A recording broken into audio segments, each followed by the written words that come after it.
Hey everyone, it's Tyler Strike at Universal Rackets, and today we are not only going over the proper ready position, but we are going over different ready positions to have depending upon where you are in the court.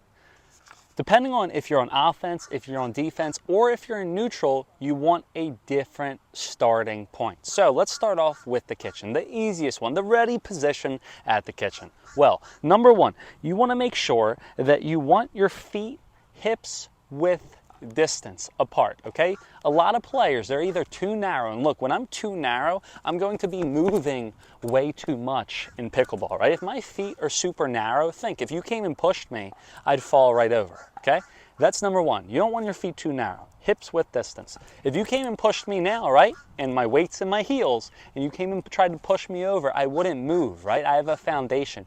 You want a foundation with your legs because you want to take as little movement as possible. The next thing that you don't want, and a lot of players do, they're either too narrow or too wide. Their feet are way further than their hips. If my feet are way further than my hips, look, it's going to be so hard to go everywhere. I'm going to have so much trouble moving. So you don't want your feet super wide as well. So again, not super straight, not super wide, hips width distance, foundation in your legs. Next thing, you want to make sure that your paddle is up and out in front. Once again, when you're waiting at the kitchen, you want to make sure that your paddle is up and out in front. You want to make sure that you're here. Notice the paddle is up and out in front of my body. The reason why you want it here and not here is because think, when you're at the kitchen, how many times have you gotten a ball blasted at you? It goes so fast at the kitchen, especially when the ball starts being taken out of the air. So if my paddle's down here, think, I don't have much time to react, the ball's coming, I have to get my paddle up, I have to hit it, I'm not going to have enough time. If I already have my paddle up here, now I can just block the ball back. So again, think like a boxer. You always want to have your hands up, right? You always want to make sure that you have your paddle up and out in front. Now, we went over up, but what about out in front? A lot of players, they have their paddle up. They're not like this, but they have their paddle up, but their paddle's super close to their body. Once again, their paddle's like this when they're waiting. Okay, it's up, but it's not out in front. Think, now when the ball's coming at you, you're going to make contact, and look how close it is to my body. I'm going to get jammed. I'm going to pop the ball up, or I'm going to be super inconsistent. I'm going to eat the ball. Instead, watch, instead of being close to my body, I want the paddle away from my body. So now I can get my contact out in front. Also, I want you to notice, if I can get my paddle out in front, look, now I can reach over. Now I can lean and extend more over the kitchen rather than like this. I am elongating. I'm giving myself more reach over the kitchen than if I just have my paddle right here. So once again, hips width distance with your feet, your paddle up and your paddle out in front when you're at the kitchen. Now, next thing, right, with your legs at the kitchen.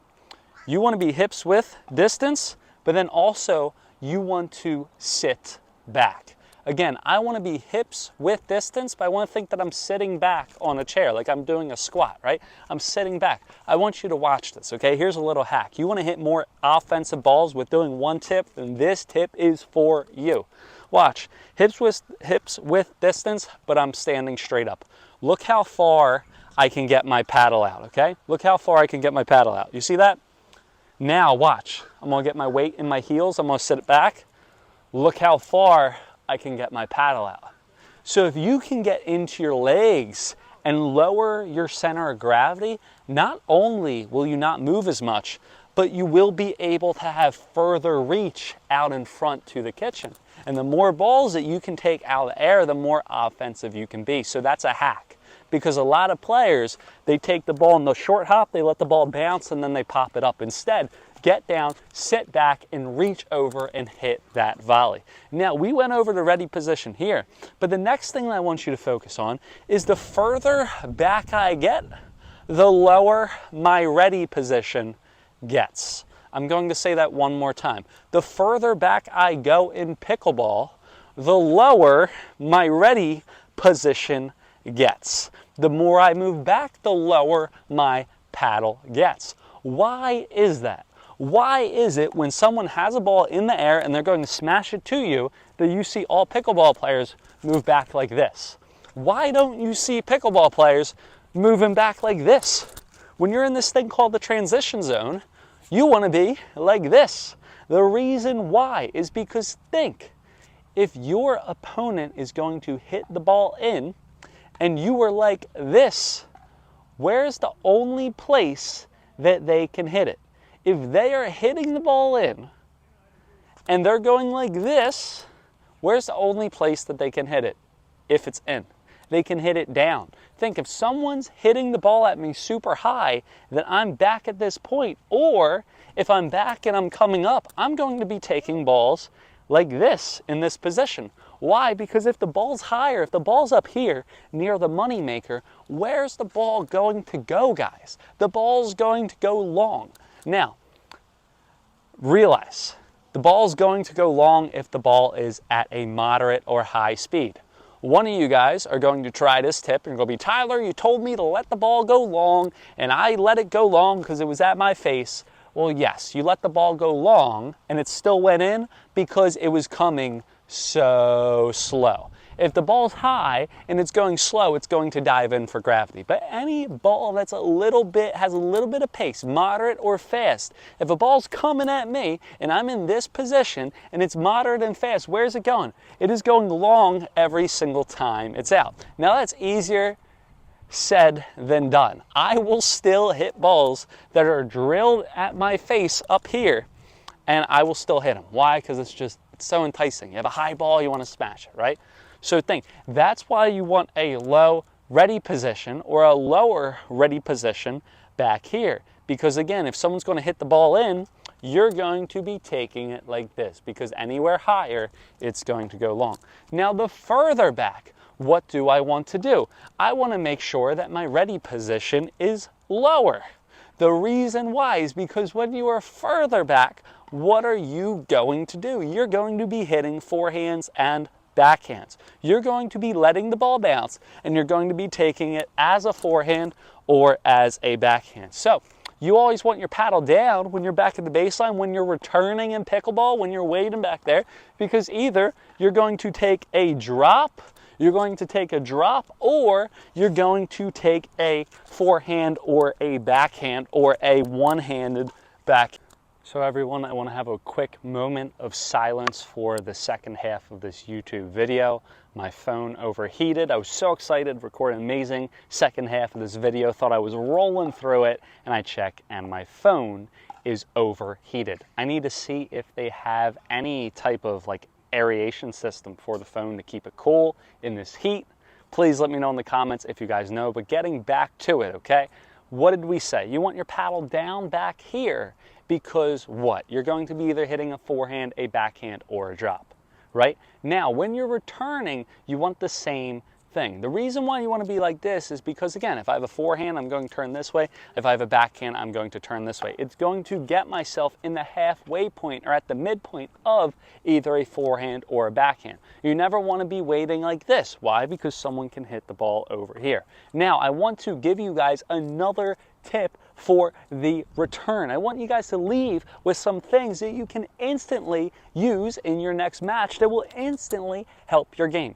So when I return, I want my ready position like this, right? But a lot of players, if they're serving me diagonally, I'm waiting like this, okay? That's good, but it's going to be hard to get out wide. Instead, I want to point my toes directly towards the server. To the point, if I kept on walking, I'd walk directly towards where the server is standing. The reason why I want to point my toes this way is, look, if they go forehand, I have it over here. But look, if they have backhand, I'm pointed this way. Look, I'm going to be able to cut the angle.